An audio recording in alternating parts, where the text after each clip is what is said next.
여러분 안녕하세요. 이삭의 샘 김이삭 목사입니다. 오늘 함께 나눌 말씀은 예레미야 32장 37절부터의 말씀입니다.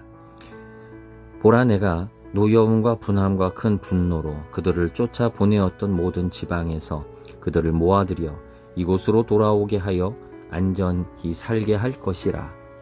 그들은 내 백성이 되겠고 나는 그들의 하나님이 될 것이며 내가 그들에게 한 마음과 한 길을 주어 자기들과 자기 후손의 복을 위하여 항상 나를 경외하게 하고 내가 그들에게 복을 주기 위하여 그들을 떠나지 아니하리라 하는 영원한 언약을 그들에게 세우고 나를 경외함을 그들의 마음에 두어 나를 떠나지 않게 하고 내가 기쁨으로 그들에게 복을 주되 분명히 나의 마음과 정성을 다하여 그들을 이 땅에 심으리라. 여호와께서 이와 같이 말씀하시니라. 내가 이 백성에게 이 큰 재앙을 내린 것 같이 허락한 모든 복을 그들에게 내리리라. 아멘. 지금 계속해서 이제 소망의 말씀에 대해 얘기하시지요. 너희가 이 고난의 때를 견디고 그리고 정화의 깨끗함의 시간을 너희들이 견디게 된다면 너희들에게 이러한 복을 줄 것이다. 너희가 회복될 것이다. 라고 하는 이제 그러한 얘기를 해주십니다. 자, 근데 오늘 말씀에서 한 가지 더 특징적인 부분이 있습니다. 자, 그게 뭐냐면요.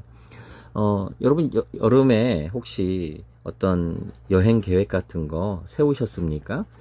우리가 해외여행이나 뭐 동남아나 미국이나 이런 여행을 가게 되면 뭐를 이용해야 됩니까? 예, 비행기지요. 비행기를 타고 거기를 가야 합니다.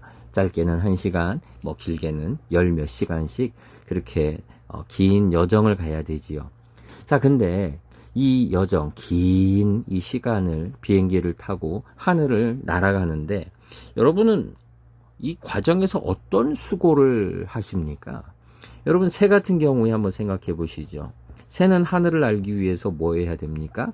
열심히 날갯짓을 해야 돼요.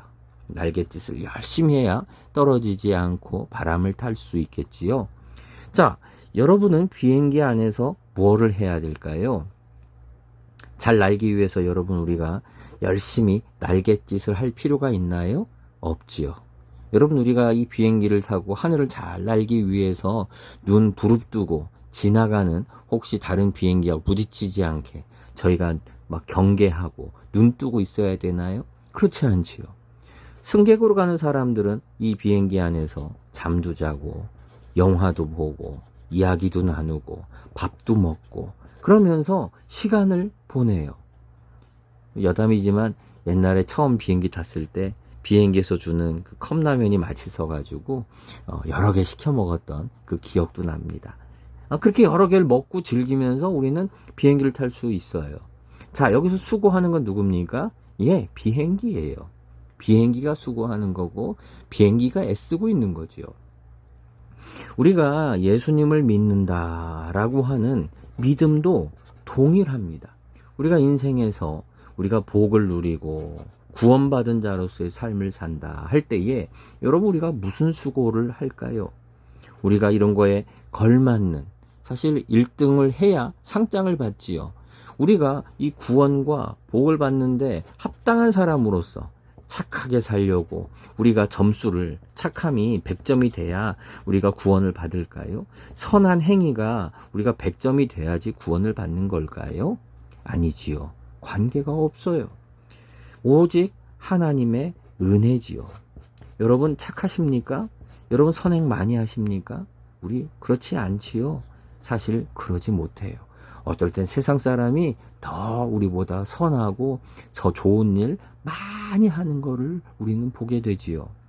우리가 구원받고 복을 누리는 거는요, 진짜 전적으로 하나님의 은혜이지요. 우리가 하늘을 나는 거는 우리가 이 비행기 타고 열심히 날갯짓을 했기 때문에, 새처럼 수고했기 때문이 아니에요. 우리의 몸을 가볍게 해서 비행기가 날 수 있게 수고했기 때문이 아니에요. 우리는 잠자고 영화 보고 밥 먹고 다 비행기가 수고하는 거예요. 마찬가지로 우리가 복을 받고 구원을 누리는 것은 우리의 선함이 아니지요. 하나님의 은혜지요. 오늘 말씀을 보게 되면은 하나님이 우리를 회복시키겠다. 너를 다시 돌아오게 하겠다. 네가 지금까지 수고한 것만큼 복을 받게 하겠다. 라고 하는데 거기에 한 가지 특징이 있습니다. 그게 뭐냐면은 이 말씀을 하실 때마다 이 단어가 꼭 들어가요. 그게 뭐냐면은 바로 내가 라고 하는 거예요. 보라, 내가 너를 다시 모아들여 이곳으로 돌아오게 하고 그들은 내 백성이 되고 그리고 39절 내가 그들에게 이러한 것을 주어서 하겠다. 40절에 내가 그들에게 복을 주기 위해서 내가 떠나지 않을 거고 그리고 41절에 가면 또 내가 기쁨으로 정성을 다하여 이 땅에 심겠다. 그리고 42절에서도 또 내가 이 백성에게 모든 복을 내릴 것이다. 라고 얘기를 하세요. 지금 6번이나 내가 라고 하는 이 말이 오늘 우리가 읽은 본문에서 등장을 합니다. 자, 6번이나 이 내가 라고 하는 것을 왜 강조하실까요? 바로 하나님의 의지지요. 너희가 아직도 여전히 선하지 않고 여전히 너에게 문제가 있지만 그러나 하나님의 의지로 하나님의 뜻으로 하나님의 은혜로 말미암아 내가 너희들에게 이런 은혜를 주겠다라고 하는 거죠. 그래서 우리는 이것을 하나님의 은혜라고 말합니다. 여러분 우리가 이 땅에서 하나님의 백성으로 살아간다는 것은 우리가 선하기 때문이 아니지요. 남보다 더 많은 지식과 또 우리가 깨달음이 있기 때문이 아니지요. 우리가 이런 구원받을 만한 자격이 있기 때문이 아니지요. 여러분 우리가 이 땅에서 사람들에게 비난받고 욕먹는 거 당연합니다. 우리는 아직 그렇게 훌륭한 성인 군자가 아니기 때문입니다. 여러분 이 땅에서 목사님들이 종종 부적절한 행동을 하는 경우들이 있고 비난받는 때가 있어요. 예, 그럴 수 있습니다. 왜요? 여전히 우리는 이 땅에서 죄인의 모습을 가지고 있기 때문이지요. 오늘 우리가 이것만 꼭 기억했으면 좋겠습니다. 내가 아무리 부족하지만 그러나 하나님께서는 이 의지를 가지고 매번 내가 그렇게 할 거다. 네가 하는 게 아니라는 거예요. 너는 자격이 없지만 그래도 내가 너에게 복을 주겠다는 거예요. 이런 하나님의 강력한 의지, 얼마나 강력한 의지가 있으신지 몰라요. 이 의지를 우리가 할 것은 딱 하나입니다. 여러분 비행기에서 수고할 필요 없어요. 비행기에 올라타 있기만 하면 가는 거예요. 이걸 바로 우리는 믿음이라고 하는 겁니다.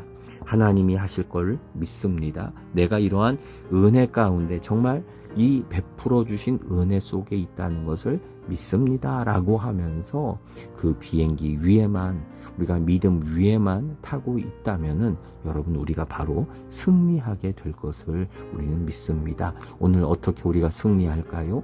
오늘 우리가 어떻게 구원받을까요? 여러분 믿음 위에 올라타 계십시오. 그러면 승리하고 구원을 누릴 것입니다. 기도하겠습니다. 주님, 하나님의 강력한 의지를 봅니다. 내가 너를 구원할 것이다. 내가 너를 회복시킬 것이다. 내가 너를 돌아오게 할 것이다. 하나님, 우리에게도 그 의지를 허락하여 주옵소서. 고난 가운데 있는 자들을 내가 바로 너를 구원하겠다. 하나님, 몸이 아픈 자들에게 내가 너를 바로 치료하겠다. 하나님, 경제적 문제와 직장에 어려움이 있는 분들에게 내가 직장을 줄 것이고 내가 경제적 문제를 해결해 주겠다라고 하는 은혜를, 하나님 특별히 구원의 은혜를, 오늘 하루 믿음으로 승리하는 은혜를 허락하옵소서. 예수님의 이름으로 기도드립니다. 아멘.